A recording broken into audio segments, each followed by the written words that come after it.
Durante la pandemia de COVID-19 se vivió una revolución del teletrabajo en todo el planeta. El aislamiento forzado por la enfermedad llevó a un crecimiento exponencial de esta modalidad que fue presentada por las empresas como el futuro del mundo laboral. Sin embargo, en cuanto el virus fue controlado, las patronales exigieron el regreso a la presencialidad, enfrentando la resistencia de las y los trabajadores. Soy Santiago Mayor y esto es La Internacional.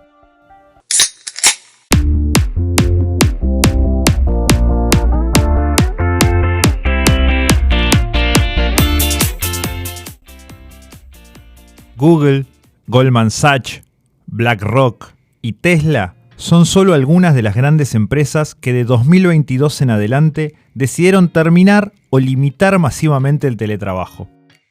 Incluso el empresario multimillonario Elon Musk consideró que trabajar desde casa era moralmente incorrecto porque otras personas no tenían esa posibilidad. Según datos publicados por el medio estadounidense CNBC, el 90% de las empresas de ese país planea volver a la presencialidad plena o semiplena para fines de 2024. La misma tendencia se observa en Europa, según una encuesta de Eurostat. Estos datos llaman la atención luego del fenómeno que produjo la pandemia de COVID-19. Es que hubo un momento, hace pocos años, en que las compañías de todo el mundo se reorganizaron con el objetivo de crear fuerzas de trabajo totalmente remotas. Si bien esto fue forzado por la situación sanitaria, se presentó como una oportunidad para las patronales que vieron la posibilidad de flexibilizar y precarizar, abaratando costos de todo tipo, desde oficinas, pasando por el mobiliario, servicios y equipamiento. También fragmentó la organización colectiva y debilitó a los sindicatos al aislar a cada trabajador y trabajadora en su propia casa. Algunos analistas llegaron a hablar de una revolución en la naturaleza del trabajo y la inminente muerte de la presencialidad. Sin embargo, poco tiempo después, este cambio no se materializó a gran escala. La mayoría de los países pusieron fin a las políticas de confinamiento preventivo y se produjo una rápida normalización, especialmente en el ámbito del trabajo administrativo. En ese marco, el regreso a la oficina se volvió un eje de disputa entre el capital y el trabajo.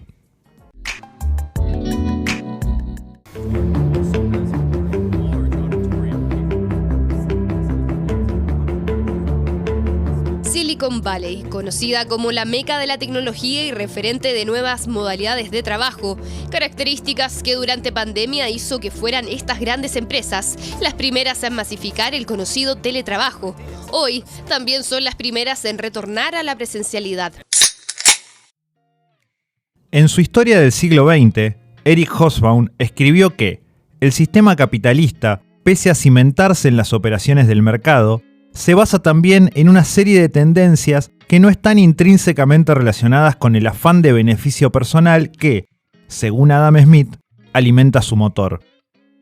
Una de estas tendencias es el supuesto hábito del trabajo, que Smith dio por sentado que era uno de los móviles esenciales de la conducta humana. La disposición del ser humano a posponer durante mucho tiempo la gratificación inmediata.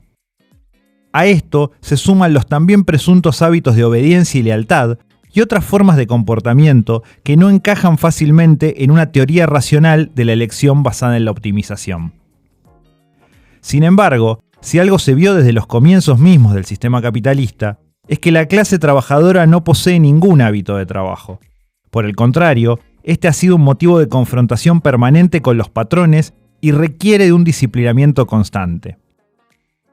Es que si nos remontamos al surgimiento mismo de este sistema, fue posible gracias a un proceso de creación y producción de una clase trabajadora con determinadas características. A lo que Karl Marx denominó acumulación originaria, que implicó la desposesión de los medios de producción de grandes masas de la población, que fueron obligadas a vender su fuerza de trabajo, se sumaron otros procesos de carácter más político e ideológico. Por ejemplo, en su libro Calibán y la bruja, la filósofa Silvia Federici escribe que la erradicación de las prácticas ligadas a una visión mágica del mundo, asociada justamente a las brujas, era una condición necesaria para la racionalización capitalista del trabajo, dado que la magia aparecía como una forma ilícita de poder y un instrumento para obtener lo deseado sin trabajar. Es decir, aparecía como la puesta en práctica de una forma de rechazo al trabajo. La magia mata la industria, aseguraba el filósofo empirista Francis Bacon. Es que, como sostiene Federici, esta se apoyaba en una concepción cualitativa del espacio y del tiempo que impedía la normalización del proceso de trabajo. ¿Cómo podían los nuevos empresarios imponer hábitos repetitivos a un proletariado anclado en la creencia de que hay días de suerte y días sin suerte? Aunque la magia fue desterrada, al menos de su espíritu liberador, desde los luditas de principios del siglo XIX hasta los modernos sindicatos, la clase obrera ha continuado batallando por disminuir la carga laboral, tanto cuantitativa como cualitativamente. La reducción de la jornada y el control del proceso de trabajo han sido banderas históricas del movimiento obrero. El 2024 será un año decisivo para el trabajo remoto. De acuerdo con la encuesta SEO Outlook 2023 de KPMG, a nivel global el 64% de los directores generales considera que en los próximos 3 años se retornará al trabajo presencial. Según el estudio de remuneración 2024 de Robert Walters, los 4 motivos que impulsan a las empresas a retornar a las oficinas son colaboración y creatividad. En algunas empresas, los líderes consideran que los ambientes presenciales permiten que la colaboración y la creatividad prosperen. Cultura organizacional. La cohesión de los empleados puede ser un reto mayor en un trabajo completamente remoto. Seguridad y confidencialidad. En sectores donde el manejo de datos puede representar un riesgo. Desempeño y productividad. Hay empresas donde el teletrabajo generó un bajo rendimiento y productividad. A priori puede no ser evidente, pero la revolución inconclusa del trabajo remoto está ligada a esta necesidad de la patronal de ejercer control sobre el proceso laboral. Como señalamos al principio del episodio, con la pandemia de COVID-19 el teletrabajo emergió como una necesidad, pero fue también una dinámica novedosa para la mayoría de los trabajadores y trabajadoras que, en un comienzo, se encontraron con una innumerable cantidad de problemas. Jornadas laborales que no tenían límites claros, la necesidad de hacerse cargo de costos que antes garantizaba el empleador, como el uso de una computadora, el servicio de internet, la electricidad, etc. Todo esto, además, en el marco del confinamiento que supuso una recarga del trabajo doméstico y de cuidado sobre las familias, particularmente para las mujeres. Es por eso que, en un primer momento, el teletrabajo tuvo una recepción dispar. Para algunas personas, supuso una intensificación y extensión de la carga laboral en un contexto además de encierro y temor por la propagación de un virus letal con los consecuentes problemas ligados a la salud mental. No obstante, a medida que fue pasando el tiempo, la clase trabajadora fue encontrando la forma de compatibilizar mejor esta nueva modalidad. Esto empalmó con el proceso de apertura de ciertas actividades, puntualmente las escolares, que liberaron durante una parte del día la carga del cuidado de niños y niñas. De pronto, el teletrabajo pasó a ser una buena forma de ahorrar tiempo y dinero en transporte, de poder realizar trámites u otras tareas hogareñas en los tiempos muertos de la jornada laboral. Incluso habilitó la posibilidad de realizar ciertas tareas de cuidado sin necesidad de pedirse el día y así no perder el presentismo u otros beneficios. Asimismo, permitió una mejor alimentación, cocinando en casa y sin estar obligado a almorzar en un escritorio, una sala repleta de gente o peor, gastando dinero en locales comerciales. Como si esto no fuera suficiente, en algunos espacios donde la organización sindical era fuerte y lo permitió, se lograron algunas conquistas, como que las empresas contribuyan con los gastos de electricidad e internet, faciliten asientos ergonómicos y/o computadoras, y el ya famoso derecho a la desconexión. Finalmente, en países de la periferia capitalista como el mío, Argentina, con una economía en crisis y salarios muy bajos, facilitó también la posibilidad de realizar otros trabajos para complementar ingresos. Las y los trabajadores comenzaron a crear espacios de libertad y de evasión del control empresarial. Algo, por supuesto, inaceptable para los patrones. Amazon ha decidido poner fin al teletrabajo y la respuesta de sus empleados nos ha hecho esperar. Hasta ahora las opciones parecen estar dadas. O haces lo que te dicen o renuncias. Por eso estamos aquí, porque no voy a renunciar y no voy a hacer esto. Los trabajadores acusan a la empresa de cinismo. Mientras la política de la compañía apuesta por la huella cero en emisiones contaminantes, ahora les piden que se desplacen cada día a la oficina. Me niego a quedarme sin hacer nada mientras se dictan mandatos que no tienen sentido y dañan el planeta, las familias y las vidas individuales. No estoy aquí para eso.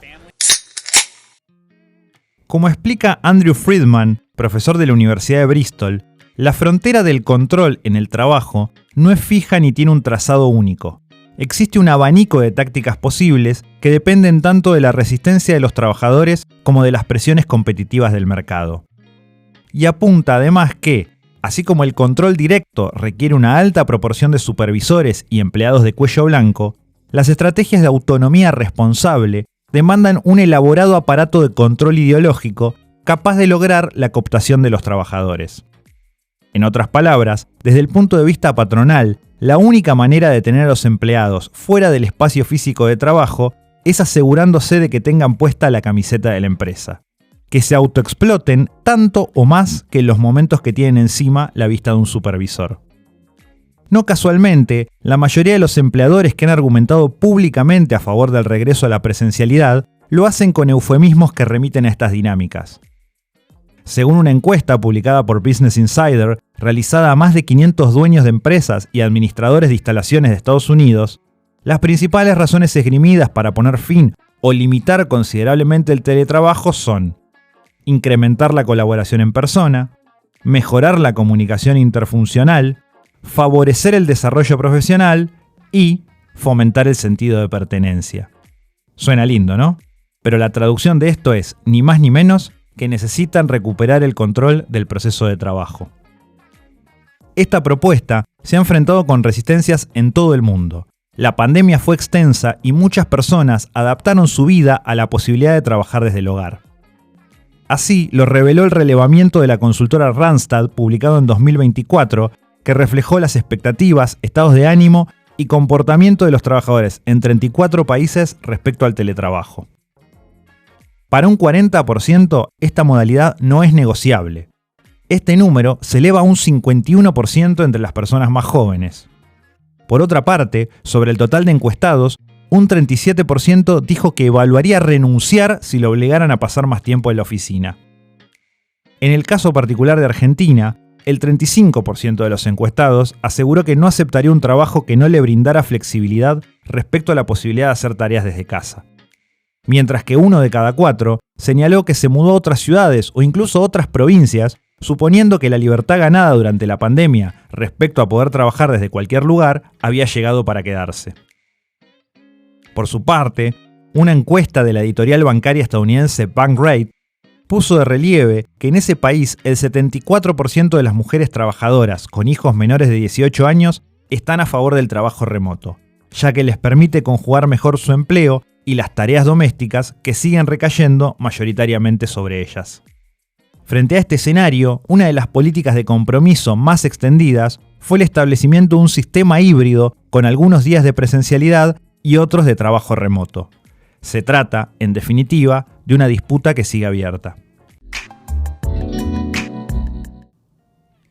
Trabajar desde casa no es una opción para todos, ni siquiera para la mayoría de las personas. Eso está claro. Trabajadores y trabajadoras de la salud, de la manufactura, del transporte, entre otros, no tienen más remedio que realizar sus tareas de manera presencial. Pero el hecho de que no todo el mundo pueda realizar trabajo remoto no significa que nadie deba hacerlo. Quienes no tienen esa posibilidad deberían ser compensados, ya sea en términos salariales, tiempo de descanso u otros beneficios. Pero no se puede bajar la vara obligando a volver a la oficina a quienes no tienen esa necesidad. El trabajo remoto surgió como un derecho, pero hoy el discurso empresarial quiere presentarlo como un privilegio. Su objetivo es, como siempre, dividir y enfrentar a la clase trabajadora. Vas a trabajar desde casa y harás que todos los demás, quienes hacen tu auto o tu comida, no hagan lo mismo. Eso está mal, así afirmó Elon Musk. Y además el CEO de Twitter ha dicho que el problema con el trabajo desde casa es que no es igual para todos y consideró que las personas que se benefician de esta modalidad viven en un mundo de fantasía, mientras que la clase trabajadora debe seguir asistiendo a su centro laboral todos los días en lugar de estar en sus hogares. Por supuesto, no estamos planteando que el trabajo desde casa va a terminar con la explotación capitalista. No modifica fundamentalmente quién controla el proceso de trabajo, quién establece las reglas, quién vigila y, sobre todo, quién se queda con las ganancias.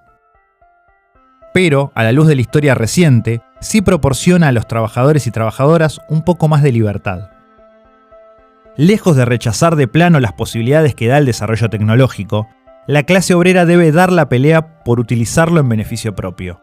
No hay un camino prefijado, nunca lo hubo. Resulta urgente disputar el sentido común de la época en que se considera que toda innovación debe ser puesta al servicio de la ganancia empresarial. Es por eso que de lo que se trata es de fomentar que cada trabajador, cada trabajadora, elija si desea o no realizar sus tareas de manera remota, híbrida o presencial. De formular una posición que reconozca las diversas preferencias, estilos y necesidades, apuntando a construir una mayor autonomía y un espacio de trabajo más democrático. Soy Santiago Mayor y esto fue La Internacional.